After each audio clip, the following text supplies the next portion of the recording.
Ya, kita ke pertanyaan berikutnya. Shalom Pak Pendeta, maksud dari 1 Samuel 18 ayat 10 itu apa Pak? Roh jahat yang dimaksud itu siapa? Dari Obidi Naikola. 1 Samuel 18 ayat 10, keesokan harinya roh jahat yang daripada Allah itu berkuasa atas Saul, sehingga dia kerasukan di tengah-tengah rumah. Sedang Daud main kecapi seperti sehari-hari. Adapun Saul ada tombak di tangannya. Nah, dikatakan keesokan harinya roh jahat yang daripada Allah. Nah, apa saudara tanya, apa yang dimaksudkan dengan roh jahat dari Allah atau siapa itu? Roh jahat ini sudah jelas ya, memang roh jahat, setan atau iblis. Nah, tetapi ini dikatakan roh jahat yang daripada Allah. Maksudnya roh jahat yang daripada Allah ini adalah bahwa roh jahat yang datang atau roh jahat yang diizinkan oleh Allah. Ya. Jadi ingat saudara ya, bahwa kalau Tuhan berdaulat mutlak atas segala sesuatu, maka tidak ada sesuatu apapun yang bisa terjadi di kolong langit ini tanpa penetapan Tuhan, atau yang lebih longgar, tanpa izin dari Tuhan. Ya, apapun, semua ada di dalam kontrol Tuhan. Termasuk pekerjaan setan pun itu ada di dalam kuasa Tuhan. Misalnya saudara, kalau saudara baca dalam kitab Ayub, di sana dikatakan bahwa setan tidak bisa menyerang Ayub sebelum ada izin dari Tuhan. Ketika anak-anak Allah, maksudnya malaikat-malaikat itu menghadap Allah, di antara mereka ada juga setan. Tuhan tanya sama setan, dari mana engkau? Lalu dia bilang, dari perjalanan mengelilingi bumi. Tuhan tanya, apakah engkau lihat hambaku Ayub?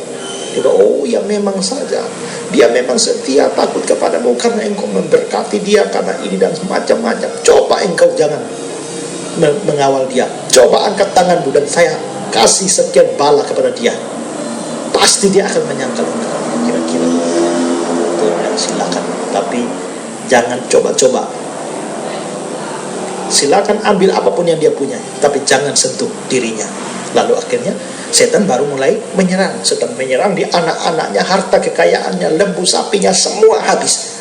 Tapi diri Ayub itu sama sekali tidak bisa disentuh. Berarti setan kerja tidak bisa melewati yang Tuhan izinkan.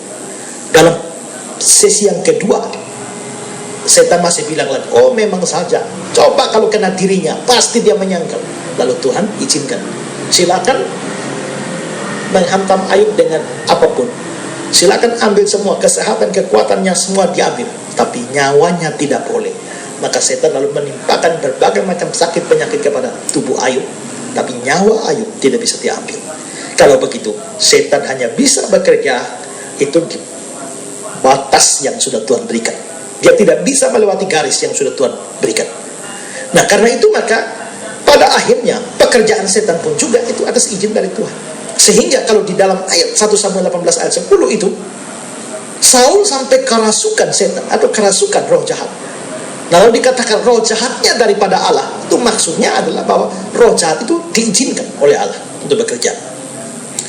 Nah, jangan saudara kira bahwa Tuhan tidak bisa dalam tanda petik kerjasama dengan roh jahat. Kasus Ayub tadi saya kira sudah bisa menjadi contoh. Tapi juga ada ayat yang lain, misalnya 1 Raja-Raja 22 ayat 20 sampai 23. Dikatakan di sana begini. Dan Tuhan berfirman, nih perhatikan ya, yang berfirman adalah Tuhan. Dan Tuhan berfirman, siapakah yang akan membujuk Ahab untuk maju berperang supaya ia tewas di Ramot Gilead? Maka yang seorang berkata begini, yang lain berkata begitu. Ayat 21. Kemudian tampillah satu roh. Nah, tampillah satu roh. Ini kelihatannya roh jahat ini saudara ya, roh setan. Lalu berdiri di hadapan Tuhan. Dia berkata, aku ini akan membujuknya. Tuhan bertanya kepadanya, dengan apa? Ayat 22 jawabnya, aku akan keluar dan menjadi roh dusta dalam mulut semua nabinya.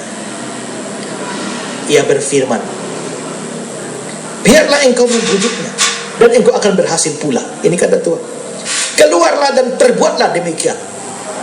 Karena itu sesungguhnya Tuhan telah menaruh roh dusta ke dalam mulut semua nabimu ini. Sebab Tuhan telah menetapkan untuk menimpakan malapetaka kepadamu. Jadi saudara lihat di sini, Tuhan yang mengutus, Tuhan yang memberikan perintah kepada roh dusta ini, roh setan ini lalu menjadi roh dusta yang masuk kepada mulut nabi-nabinya Ahab. Sehingga nanti ketika Ahab bertanya, apakah kita maju perang akan berhasil? Nah, nabi-nabi palsu itu yang sudah dimasuki oleh roh dusta, roh jahat ini, lalu mengatakan, oh majulah, Tuhan beserta kita, pasti kita menang. Tahu-tahu Ahab maju, dan lalu akhirnya dia mati dibunuh. Nah, dari sini kita bisa lihat bahwa roh dusta atau roh jahat itu memasuki nabi-nabi palsu dari Ahab, lalu mereka menyampaikan nubuat-nubuat yang palsu. Siapa yang ada di belakang semua itu? Tuhan.